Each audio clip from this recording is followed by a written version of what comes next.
Welcome to Folio, an actual play podcast about solo and epistolary TTRPGs. I'm your host, Satah, and I'm showcasing multiple possible experiences of self-paced games by inviting guests to play them alongside me so I can compile our stories together. You can support the show financially at patreon.com/foliopod to vote on games and get access to the bonus podcast feed, or join there as a free member to get somewhat delayed access to the bonus podcast feed. Every time we end a series or finish up a game here on the show, I make a public post on Patreon with some stats and production notes and whatever from the game. They do get posted about on the Folio social media, but also signing up as a free member on Patreon is a great way to have them just delivered right to you. They're fun. I make graphs. It's my second favorite part of making this show, probably. Second or third. I do have a ranking, and it's up there. This is the final episode of our Games of Skyworthy, a journaling game of iconic skyships and the captains who fly them by a couple of drakes. With me again, once more, are Caleb, Zane, Huett, and Connor C. You can follow Caleb's work on Bluesky at Haunted Table and pick up Triangle Agency, an award-winning game of paranormal investigation and corporate horror at shop.hauntedtable.games and hauntedtable.itch.io. You cannot follow Connor. You will just get lost if you try, and we will miss you so terribly. Last episode, we saw most of the time our third captains spent aboard. Today, we will see them off, meet our final captains, and then bid them adieu as well.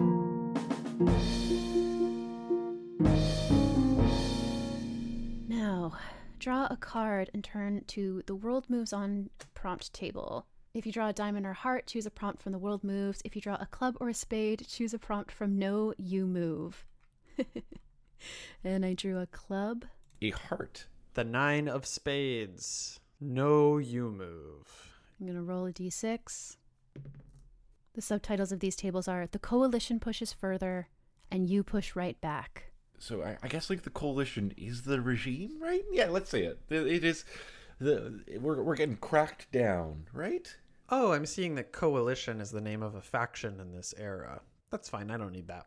No, You Move is and You Push Right Back. I honestly answered several of these with the story I just told, but I want to mix it up, so I'm trying to think of a different one I can say that adds more. How about... I rolled a 4, which is we'll get ourselves a little further. We'll get ourselves a little further. The arm of the coalition extends, and you are forced to the raggedy edge. What kind of jobs and shady characters keep you and your crew flying? Okay, so I was clearly supposed to be outside of the coalition, but was assuming that I was part of it. My bad. But that's perfect, because I think we have seen glimpses in this Admiral's story so far of her pulling further and further away from the establishment, right? Realizing that she's just for show, that the people above her consider helping people to only be worth it when it sends a good message and not for its own reasons of helping people, that they're happy to suppress the development of technology that would disrupt labor industries that harm people just because they have financial agreements with those industries. And it's years and years, right? It's a long career.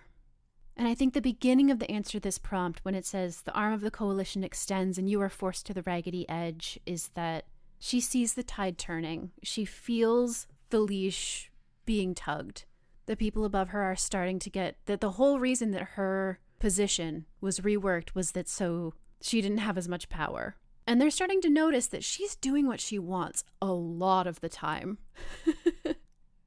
And she is doing her best, constantly coming up with excuses to be further away, to keep helping people on the edges. And at a certain point, she receives a direct order, and she refuses it. And a warrant is put out for her arrest, but unfortunately for them, the catching net cannot be caught.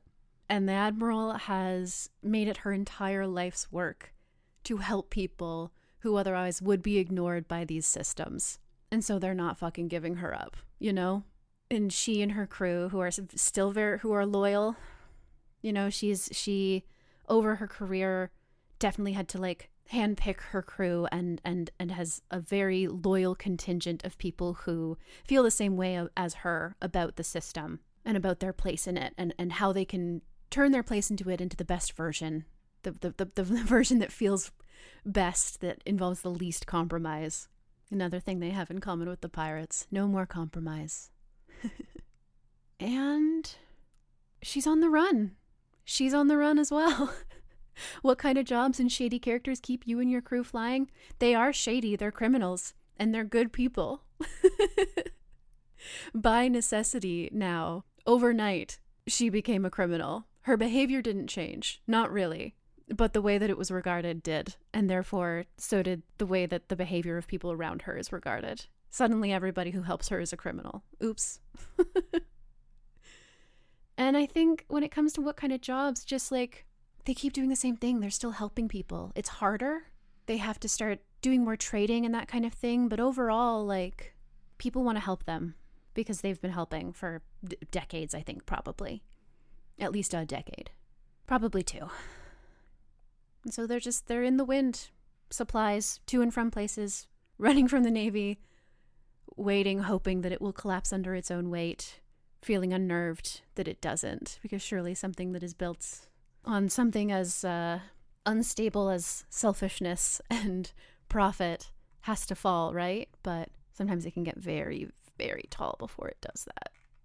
So I think the Empire, following our destruction of their bomb, really cracks down and starts hunting for us. And we're constantly on the run, hearing the hum of my reactive plating and having to flee from town to town.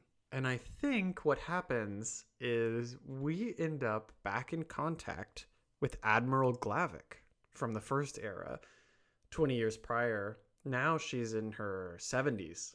And Admiral Glavick in her 70s has gone full underground criminal. The Empire eventually kicked her out. She wasn't able to be an admiral anymore. She got too old.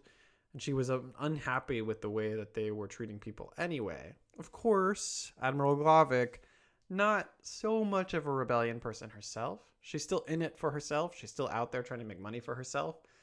But Colma realizes that we have a lot to learn from her. And by offering Admiral Glavick our assistance in some smuggling runs that she's doing with people outside of the Empire and within the Empire itself, she began to give us guidance on the actual military strategy of the Empire, where they go, what they're up to, how they will react. And her years and years of service working undercover within them means that she has a ton of information on the way they comport themselves, how they will behave. And her crew of smugglers, her extended family and her crew from before, who many of whom left with her, they guide us toward the right targets, the right safe spaces. And in exchange, we bring them back something nice every once in a while. There's a couple of these that maybe speak to me, but nothing that hit me quite so profoundly as last time. So I am just going to roll a die and let's see what happens here. I'll re-roll on 19s and 20s. 6. Ooh, seizure and impound. The coalition seizes control of you and places me in an impound in some backwater. For what purpose am I seized, and what must my captain do to reclaim you? Okay. I think I need to play into the fact that Hush maybe isn't as clever as they think they are. So I like that it was placed in a impound in some backwater, but I think it was also impounded in that backwater, right? It's not like the ship was captured in some main city and then impounded in this backwater. I think it was found nearby and impounded in this backwater. And I think Hush forgot to pay a docking fee. Yeah, I think it's it is a simple mistake that has created a intense situation. This is a backwater town. They don't have a direct connection to the coalition, or they don't have an incredibly active connection to the coalition. They are connected, mind you. They are, everyone's part of the coalition now, and everyone has to report and adhere to certain governmental structures. But I don't think they have a coalition agent or a coalition terminal on site yet that connects them to the central network of on coalition ship registries. I think they're still transitioning from a paper and pencil era into a maybe more of a digital age. And I think that is the saving grace and the timer which Hush is working against. Because Hush knows that if this ship is reported as having been impounded to the Coalition, they are going to swarm on this place, and they are going to swarm on them. So yeah, I was seized for a parking ticket, for what is effectively a parking ticket. And how does Hush get me back? I think Hush has to do something that they are not very comfortable doing, which is trust a stranger. So often, I think they very much view trust as a thing that is a little transactional, that they will only give trust once it has been earned, right? And we love to say trust is never freely given and it is earned, but I think in moments of dire need, they need to learn to trust somebody that they do not know well. So, yes, Hush. I think they're having a bit of a a dalliance with someone who lived in this town, and so now they're doing that whole first weekend in bed sort of deal, right? Where you're staying up late, you're watching X-Files, and then you wake up really late in the morning and you have a breakfast in bed. As you watch the sunlight slowly filter in through the half open window, and Hush goes to go back to their ship to fly off on another smuggling run when they see that it has been impounded. It is not where they had parked it, and so they have to go back to this person that they were seeing. Let's give them a name. Her name is Veronica. I think Veronica has somebody who works in bylaw. Yeah, works in the bylaw office, right? Whoever's in charge of enforcing docking violations and unpaid fees. In the docking office. Sorry, not in bylaw, in the docking office. Veronica has a friend who works in the docking office. And so not only is Hush having to learn how to trust this individual who they've really only known for a weekend, but they're going to have to learn to trust this individual's friend. And I'm gonna go for something a little mundane here. We talked about exciting things before, but I think there can be excitement in the mundane as well. I think Hush has to go out to a party that Veronica's friend is throwing, to go and meet them and try to convince them to help Hush get their ship back. Honestly, resonating with me right now. The scariest thing someone could ask me to do right now is go to a party where I don't know anyone and I barely know the person who has invited me along. But I think there's something exciting about that too. And I think Hush sees that excitement. I think it's this push and pull of trying to be vulnerable with people so that they can win them over. And I mean, I know vulnerability isn't always the most attractive, isn't always the most attractive quality. Not that vulnerability isn't attractive, but it's scary to open up to strangers. And I feel like Hush stammers a lot through their words, kind of like how I'm stammering a lot through my words. I think they're really trying to, whereas normally they take a very slow burn approach, they're really trying to expedite the process because they need to get their ship back yesterday. And so there's a lot of I think there's a scene where they're at the party and they're talking and they're each enjoying some canapes, right? Because it's the party where they have little finger sandwiches. And they're very nervously with a cheek full of cucumber sandwich. They're saying, yeah, no, this cut, my grandfather's knives, I used them on my back by accident on my face. And everyone's just kind of staring at Hush wide-eyed. And Veronica's laughing and being like, oh, you're so funny. What a funny story, right? As they're trying very hard to be be genuine, right? But ultimately, I think they do manage to get a bit of one-on-one time with Veronica's friend Mike, who works in the impound dock. Now, Mike and Hush spend some time, again, awkwardly at first, just kind of out on the deck, looking up at the sky. And I know where I want to go with this, but I'm not sure how to get there, right?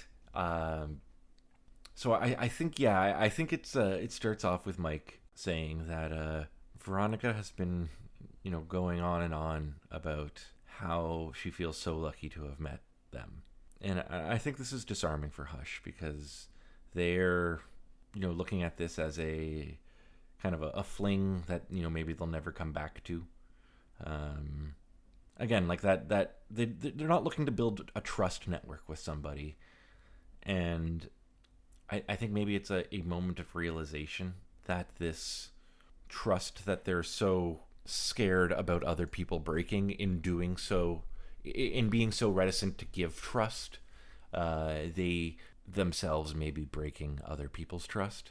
And so in this moment, I think Hush realizes, that they are so lucky to have met Veronica. And I think they have like a bit of... I think they feel icky when they say this, because I'm feeling icky about it right now too. But I feel like it's I'm so lucky that I have met somebody who is going to be able to get me out of this sticky situation, right? And I think they are looking at this purely from a, how do I get out of here? But I think in this moment, there's maybe a slight change of heart, right? And this realization that your circle doesn't need to be just shadow side. Their circle doesn't need to be just the people that they have pre-approved as being trustworthy. And I think Mike and Hush spend the evening talking about all the moments in their lives that they have felt so lucky. And Hush has been vulnerable and has been open about how they felt stuck, and it wasn't until they found me that the world really opened up for them, and how much they have come to depend on me as this key to freedom. And I think, Mike resonates with this a little bit, feeling kind of stuck in this little backwater village. And I think Mike, agrees to help Hush get their ship back. And I think Hush brings Mike and Veronica on board with them. I also don't think they tell them that they're smugglers. I think it's just very much I was so blessed to have the opportunity to fly my own ship. I want to give you the opportunity to leave this life behind and see the world. And then we'll be smuggling on the DL. I do think that the coalition eventually receives reports that this ship had been impounded here, or has been, and I think they get away just in the nick of time.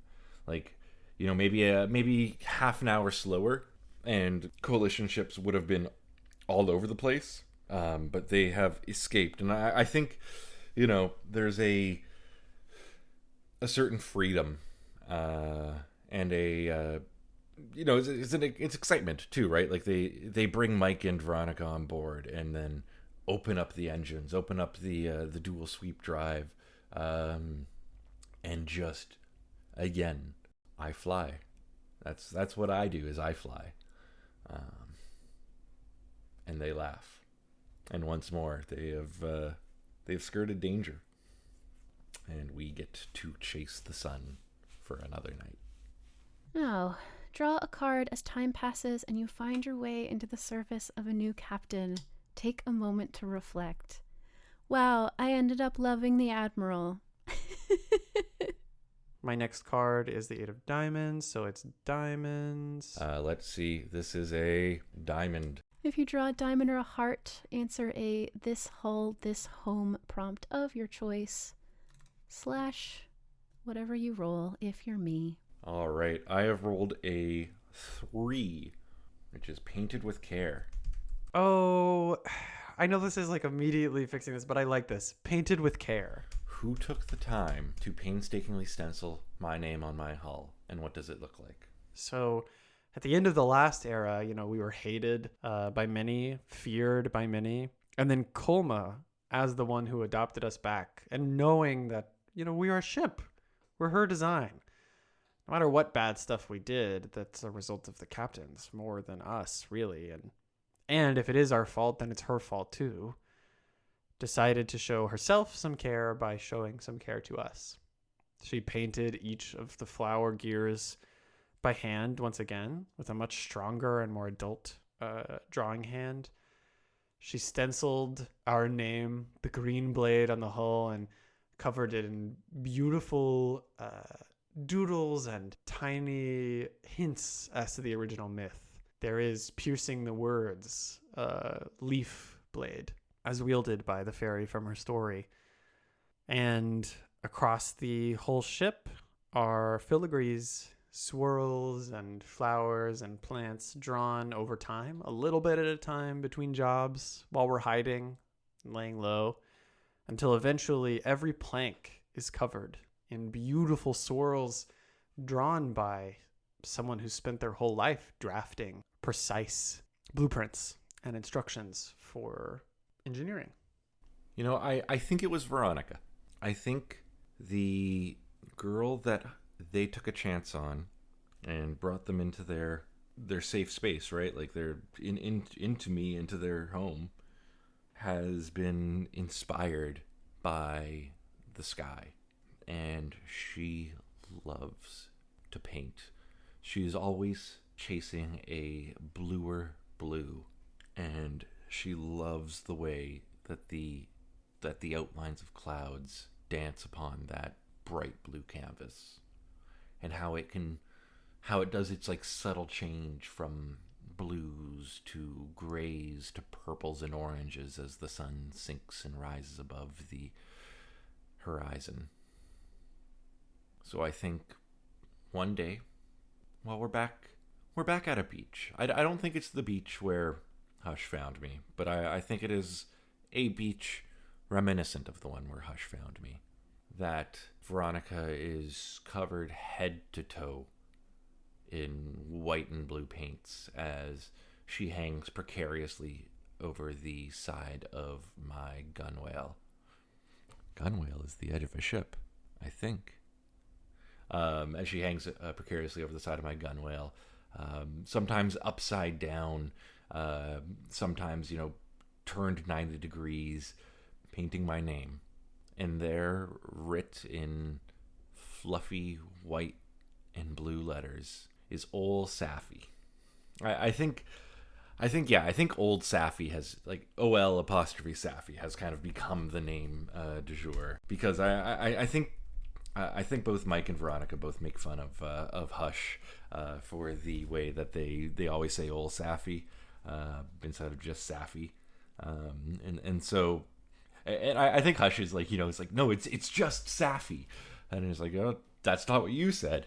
And so I think kind of as I want to say jab, but I don't think it's a jab. I think it's the way that we love to laugh with people about their small idiosyncrasies, right? The way that someone's peculiarities really endear you to a person. I think that's emblazoned on my side, written in the inks of the sky. Marks on the mizzen for remembrance.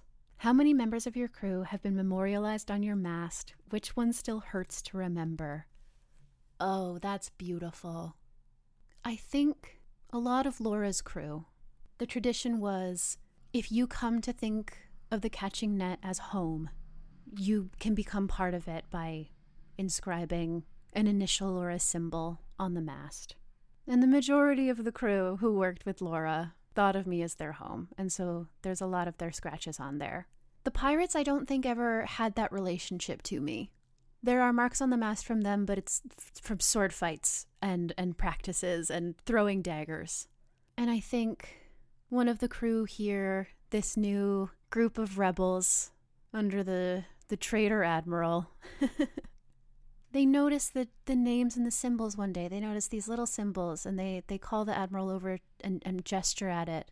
It was hard to see them underneath all of the sword stuff from the pirates and everything. But when you look closely, it's clear that there are names or a symbol that is obviously personal to somebody. Ooh, and maybe it's that they recognize it, like some of the bunks have these symbols. Like people on Laura's crew marked their bunks with the same thing, and they start to realize, like, somebody puts it together, like, wait, that's the symbol that's carved on my bunk. Do you think that's someone's name? And I think that the Admiral puts her hand on these symbols, and all at once, in a way that she hasn't really before, realizes how much of what she's been able to do to help people has been because of me. My unique elements, the way I keep people safe, the way that I can navigate through the sky. And she's touching these names and just has this rush of gratitude. And I think there was a little bit of a disconnection between us, because she resented me a little bit for, she was put here because it was a symbol, right? Not because they actually thought that she was going to do well with it. And she didn't realize until this moment how much she was carrying that. And she realizes, like, wait, oh God, I've been a fool. We've been working together this whole time. I kind of on some level thought that I was working against you. But no, that as much as it pains her to admit the power of those symbols, and because that was weaponized against her, she thinks of, like, that mission, that one where she came around the mountain and people started painting me, not her, not the crew, me. And she suddenly really admires that, or is grateful for it, and realizes that when they're approaching a dock, when we're approaching a dock and she sees people's eyes light up, it's not because they know who's aboard. Not really. They assume because they're seeing me, they're assuming that whoever is aboard is coming to help. And she is so happy about that. And in almost like I think this is relatively quickly after the schism actually happens. We're actually on the run now. And so it's this sort of like exciting incitement of a taboo, where she pulls out a pocket knife and scratches her initials into the mast. And the person who initially brought her over, like, laughs in, like, horror and delight. And she hands her pocket knife to them, and she's like, go ahead. We're all part of this, right? They very lightly, hesitantly scratch their initials in, and then back up, and they're, like, giddy and so scared of what they've done.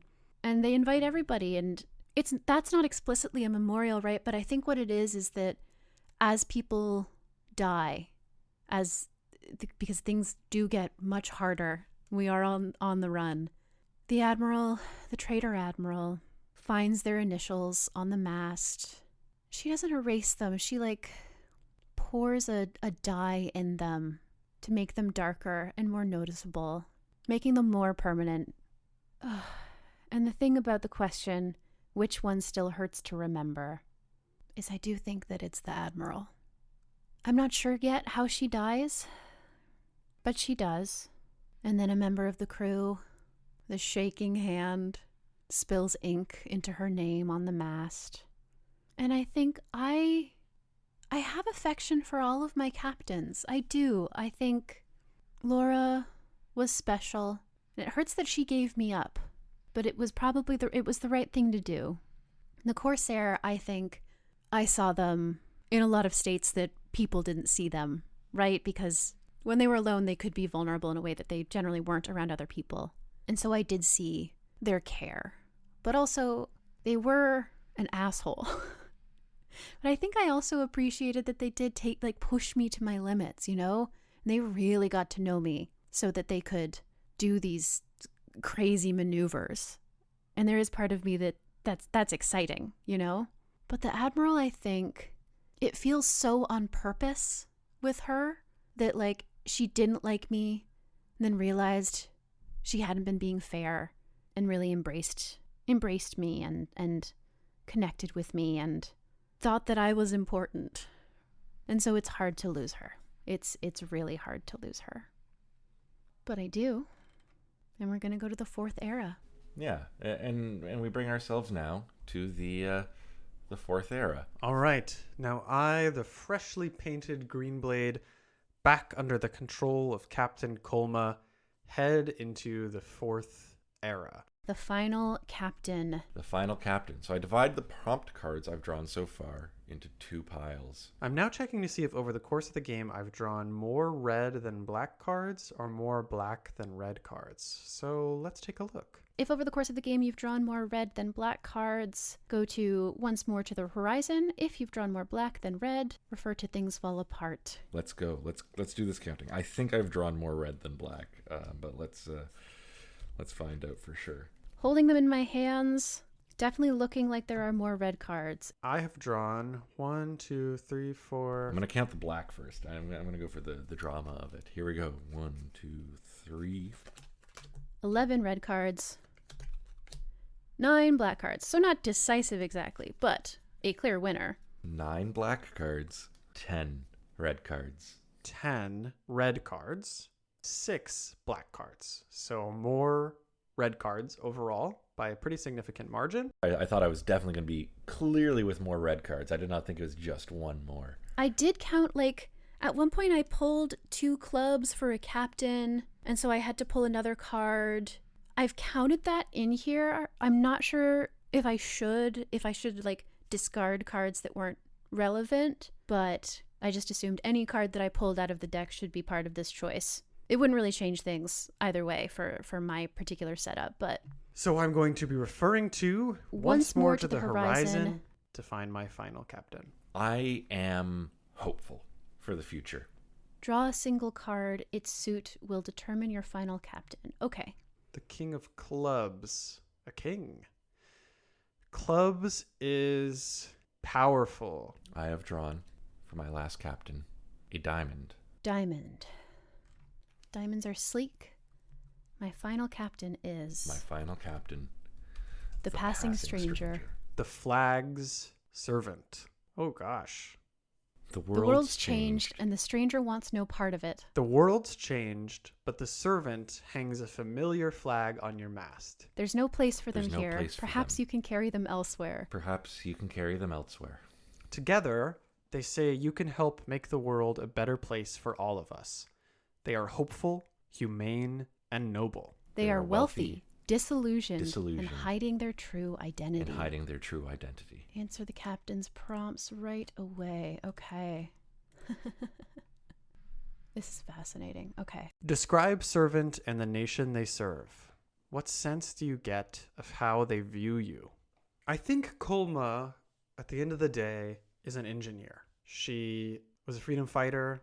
She was a face of a rebellion. And she loves the flying ships she creates. But she's not a pilot. Not so much. She's not a captain exactly. And she had the most amazing time of her life flying around with me. But there came a time where she had to pass the ship to someone else. And I think as the result of her rebellion, a small civil war was able to actually catch fire. And as a result, the last few years have meant a huge chunk of the empire. Several islands, all connected in a long archipelago, have begun fighting back and bit by bit inviting more of the islands under their banner. Which actually isn't a new banner, it's an old one, as the flag servant mentions here. The empire's symbolism had changed over time. I don't know exactly how, but I like to imagine the emperor has been slightly changing the flag every few years to reflect his own selfish interests and desires. The flag becomes his favorite color. It features his favorite bird. And what they decided to do when they started this to fight back as a rebellion is to fly under the flag of this original nation before the emperor began to make it about him. I don't know the origin of the flag. I'm not sure what it originally was, but Kolma now hands me over to a younger captain who is experienced specifically in flying airships. And when I am handed over to someone who really, really knows how to fly, for the first time since I was fixed after Kolma repainted me and fixed me up and gave me attention. It's truly the first time I've ever been complete in the way she intended. I'm the best I've ever been, and perhaps now, even 40 years after my original creation, I am the best ship in the sky.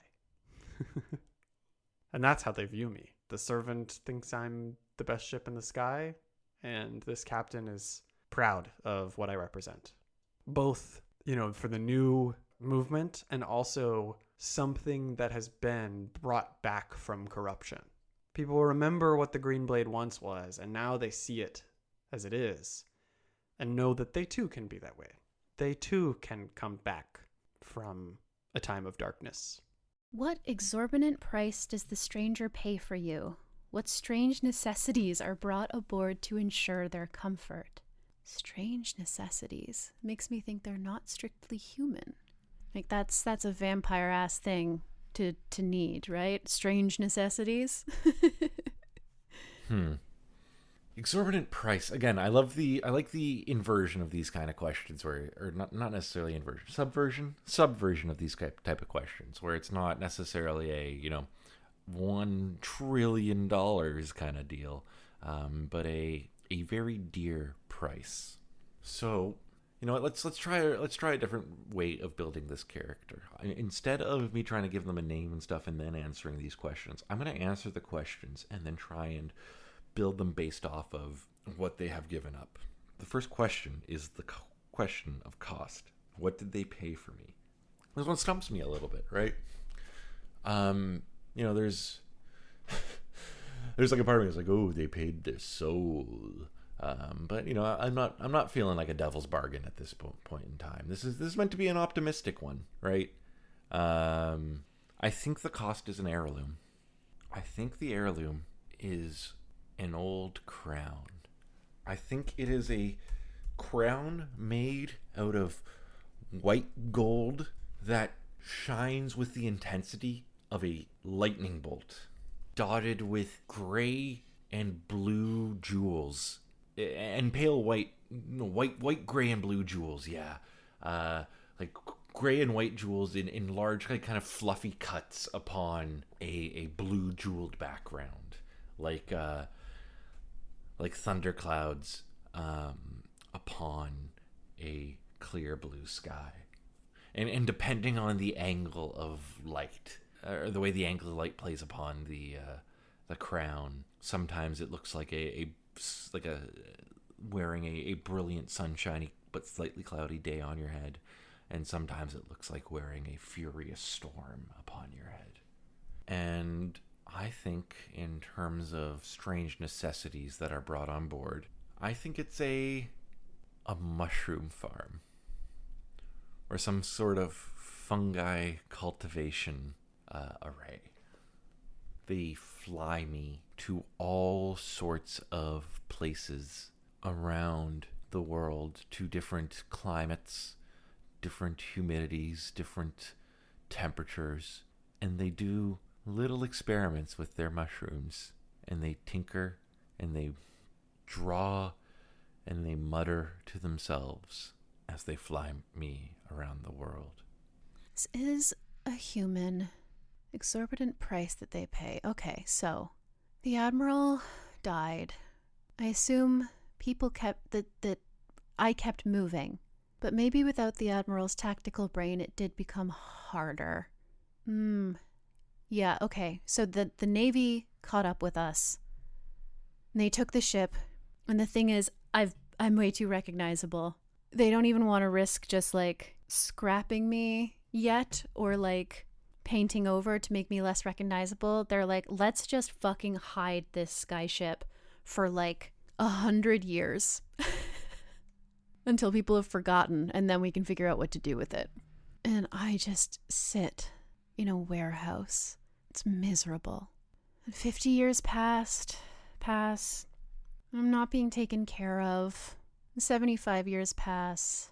And I don't really know what's going on out there. And people don't spend a lot of time talking around me. But I do know that, the uniforms of the people who come to load other stuff into the warehouse change. And I think the exorbitant price isn't money.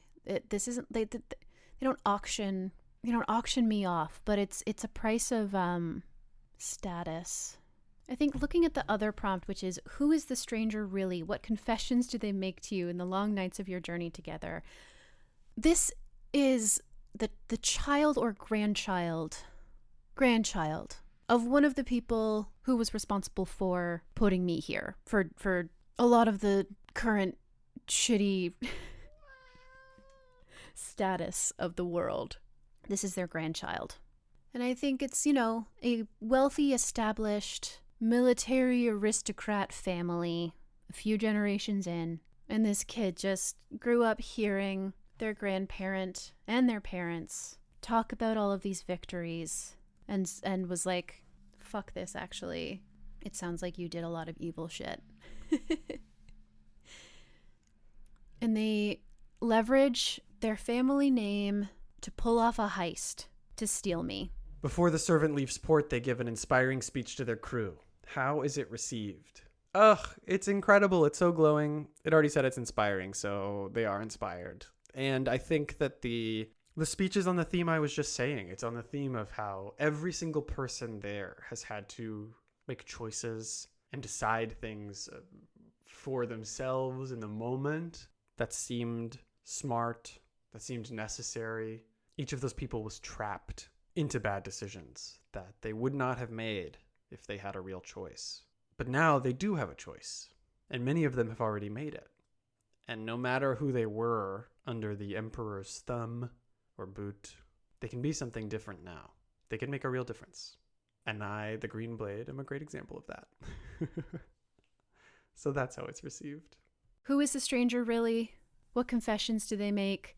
They confess to their family lineage, and they confess to the stuff they had to do that they hated to look like they were keeping in line while they were secretly planning their escape.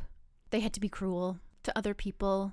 They had to verbally express their support of systems that they knew in their heart were hurting people, and let it look like they were just kind of floating by on their privilege and their name, and know at any point that could be true. They could just give up. And having that little nagging thought in the back of their head, you've been playing this part really well. Maybe it shouldn't be a part anymore. Maybe this is just who you are. Maybe you should just let it be who you are. That nagging voice made them really hate themselves a lot. And they want to prove to themselves that they're not, right? They want to believe that they can do this and be good and bring back the thing that I was a symbol of well before they were born. They want to believe that that's possible to achieve. They don't think it's possible to do here. Their description says there's no place for them here. Perhaps you can carry them elsewhere. They're like, we're going to get out of here. We're going to go to the other side of the world and see what we can do to help people there. Because this place, I've given up on it. I think the stranger tells me that their great-great-great-grandfather used to build ships when they could be built, when they could blend this strange art and science together to create these floating homes in the sky. And I think he confesses to me that art has been long lost. The Leviathans have disappeared beneath the waves and faded into legend.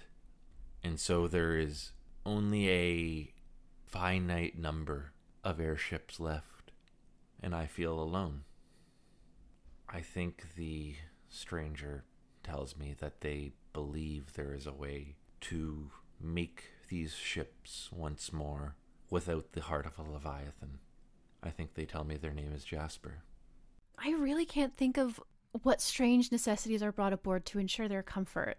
I guess they come from a very wealthy home, so they're used to a certain standard. Maybe hilariously, this is a multi-part heist, and they steal the ship, and then they steal their bedroom. They just take all of the furniture from their room and just transport it directly onto me. And I think the other maybe thing is they pick up a couple people, their friends, who they think, oh, it's it's a thing that these are people who they've hurt while they were playing this part. And they go and they're like, hey, you have no reason to trust me, but I know that this matters to you. Please come with me. And a lot of people don't. A lot of people don't trust them. Or they're like, what? Leave? But I have to make things better here. And my captain is like, no, we have to give up on... Things can't be better here. We have to go elsewhere. And that's a hard sell for a lot of people. But they do get some people. And the reason I bring that up here is because I think that does ensure that this is a comfort for them, that they have people that they know, that they're bringing with them. And also, this is evidence that they can make up for the things that they've done. Starting with just these individual people. If you can learn how to work with me, maybe even forgive me, then in the long term, maybe I can make up for all of it. All right. I'm going to reveal my final card for my legend and answer the prompt. Now, draw a single card to determine your legend prompt. My next card is the Ace of Hearts. It is a diamond. Got a club. And because it matches my passing stranger, I get to realize my legend. I am sleek and I am a folk hero. That's too bad. If I'd drawn a diamond, be a folk hero, the stranger turns their back on what they once were and dedicates their life to fighting for a better future. Unfortunately, that's not what I pulled. I pulled a club. So, the legend is Gilded Cage. The stranger turns their back on what they once were and dedicates their life to fighting for a better future. Do they don a mask and moniker? What legendary injustice do we fight together? Who do they pass me on to in order to keep hope alive? I don't think they don a mask and moniker. I think we know what the legendary injustice that we're fighting is, right? It is this need to hurt a Leviathan in order to take to the skies. We know that is not true. I think this all comes back to time.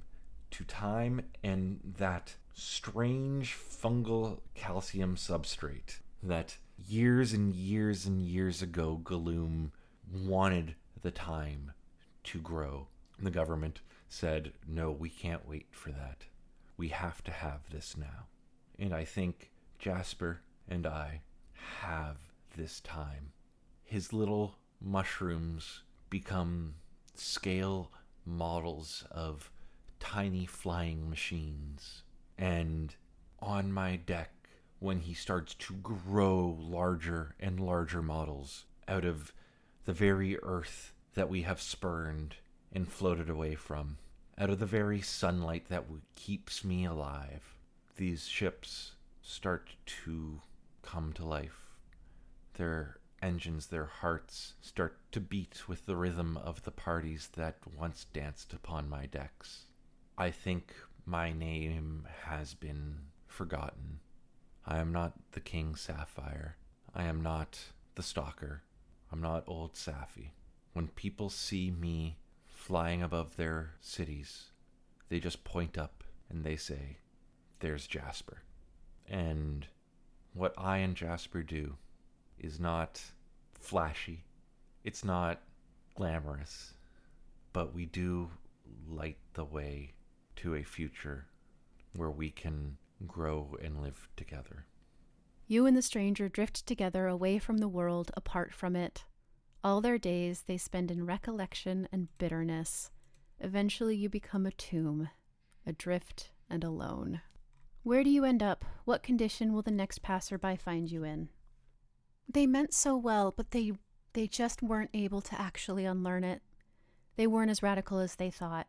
They didn't know how much they were protected and how hard the world actually is. They didn't handle it well. They hurt everybody who tried to support them and drove them away until it was just them and me. I'm hard to control as one person. You can do the basics, but you don't want to go anywhere too dangerous. And so, where do I end up? Near the end, they were so angry, and they thought it must be my fault. People weren't responding to me in the way that they were supposed to. I was supposed to be a symbol, and my symbology should have overridden their cruelty. People should have continued to see me as a beacon of hope, a revived beacon of hope, even if my captain was treating people poorly, not listening to what people need, and just doing what they thought would be best, often getting in the way of those who were actually helping and listening. And people started reacting to that as is completely rational, by rejecting it. And that must be because I wasn't powerful enough as a symbol. And they want to talk to the person who made me. That person is long dead, obviously. But they want to get to the bottom of this, and so they research this odd wood that I'm made of. They find the area that it has to be most likely from, and they're starting to go back that way. And we don't make it, not all the way. They die naturally and terribly and accidentally. It's a heart attack or something else that just happens sometimes.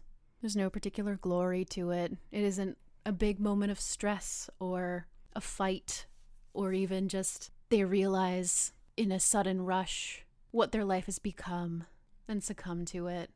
They're exactly as they have been, and it just happens. And it happens quickly enough that they don't even have a chance to reconsider their life. They just die. Blaze of glory.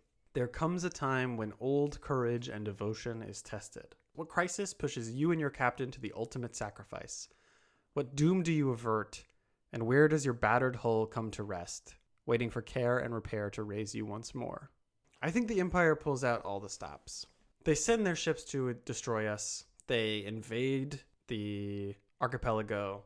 They are attempting to quell it the way they once did. And in almost like a dark, frustrating mirror of my first battle, they send a dozen green blades, a dozen ships made just the way that I was, to attack us. But those green blades, like me, were made initially with the wrong metal. They're all just a little too slow. I'm able to move through, taking them out one after another. But there are so many of them. And before too long, someone who is very familiar with the long nines is able to make that call. 3, 2, 1. And the blast shoots straight through me. Nobody would even notice or think about this, but they managed to perfectly aim through my hull directly down the center of one of those little flower gears. And those flower gears are important. My machinery only functions because of them, and it's not the only thing that's destroyed, but my propellers stop, my hull burns, the sail struggles to catch the wind, and in the 3 seconds I'm there suspended slower while my crew tries to figure out what to do, the few remaining green blades are all able to charge the long nines. 3, 2. I'm realizing in this second that I should have used the word 9 to say it was a 9-second pause. But whatever. The doom that I avert is that I do my job. The captain is an amazing pilot. Those green blades are taken out where they can be. The larger ships I've taken out where I can. And this archipelago, the rebellion against the Empire, will win because of me. But I am destroyed, and I hit the water and sink beneath the waves. I was in a dock for 75 years, and then taken by somebody who didn't really know what to do with me and didn't listen well to experts. So I'm listing. I float for a while, then my engines run out, and I crash a little horribly. No, I don't shatter, but it hurts. And I'm just on the ground in a place that people don't really travel that often. And that's how I will be found eventually. And that's what happens to me. To this final question, who do they pass me on to in order to keep hope alive? Well, the first new skyship just left the construction deck yesterday for its maiden voyage as it flies off into the rising sun. There is a new way forward because we dared to dream it and we dared to give it the time it needed to grow. Who have they passed me on to in order to keep hope alive? I've been passed on to everyone.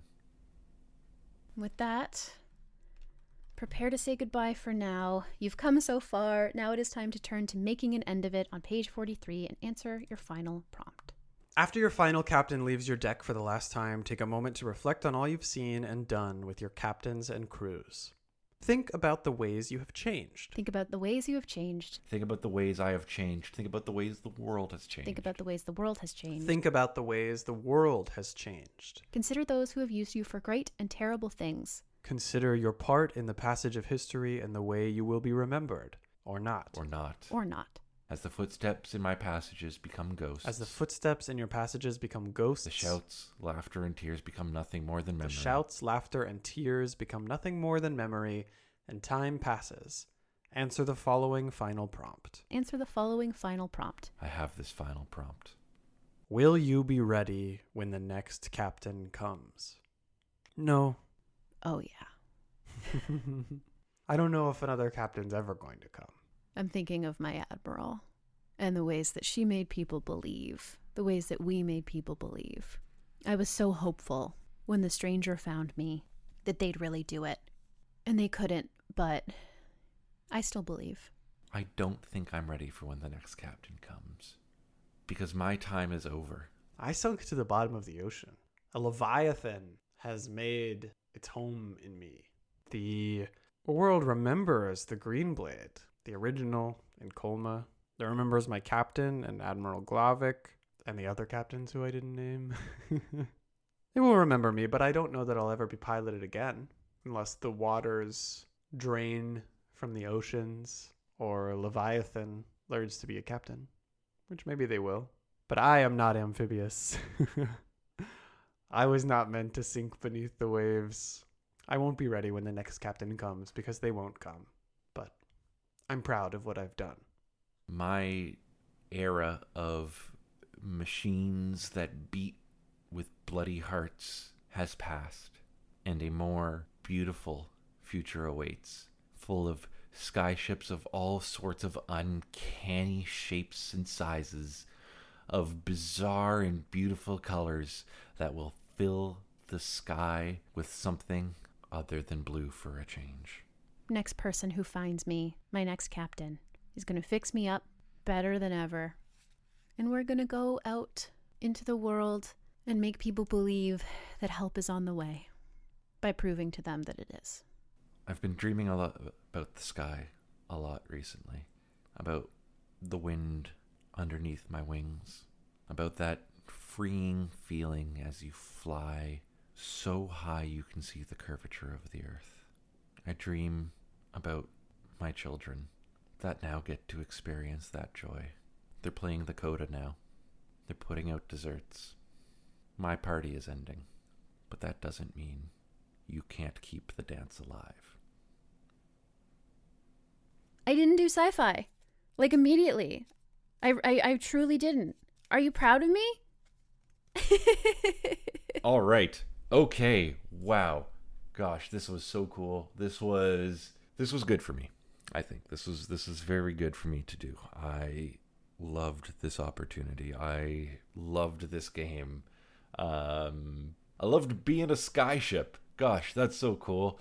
Cool game, cool prompts. Very pleased, voice tired, sleepy, and hungry. When I was 16, I was really into orchestra. I was a big orchestra dork, and I would do orchestral arrangements of pop songs to play in my quartet because I was cool. And I would sign all of them Captain Satah. No, sorry. More accurately, Cap'n Satah. CAP''N. I was really into pirates. Really, really into pirates as like a part of my identity. So ultimately, you know, this is part of me too. This is part of me too. Even if it isn't chrome and metal. Great. Thank you so much. I don't really have a social media presence. So don't try and follow me on anything. I heard in some episodes some people did plugs. So I am going to I'll give a plug. I'm going to plug two things. One, I'm going to plug your local library. Get out there.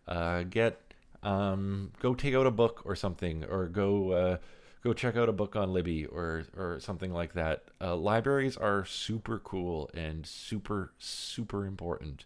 I cannot emphasize it enough. Go check that out. Go check out your local library. And then the second thing I'm going to plug is just just trying to find a moment of peace and beauty, right? Just go for a walk and admire a stick, right? Go find a stick that looks really nice, or go just kind of admire the way that the trees are currently sprouting their new leaves, or that the sun sticks around for just a little bit longer. And it doesn't need to be anything big or profound. Just you're here right now, and you get to see that, and that rocks. Thanks, everybody. Bye. This is Connor then, signing off. I'll see you in the sky. This has been Folio, an actual play podcast about solo and otherwise self-paced TTRPGs. To find where you can find the show, check out foliopod.card.co. Sign up as a paid member at patreon.com/foliopod to vote on games and get early access to the bonus feed with edited audio-only versions of live streams a little while after they happen and occasional other stuff. You can follow Caleb Zane Hewitt's work on Bluesky at hauntedtable.games. Triangle Agency, an award-winning game of paranormal investigation and corporate horror, is available now at shop.hauntedtable.games and hauntedtable.itch.io. You cannot follow Connor, but as you just heard, he wants to recommend that you support your local library and take a little walk to appreciate something small and beautiful. You can follow Satah, that's me, on Bluesky at satachips.gaygothvibes.online and check out my work at gaygothvibes.online. This week, Caleb and Connor and I finished our games of Skyworthy by a couple of drakes. Everything I mentioned here is, as always, linked in the show notes. Thanks so much for listening. Take care out there.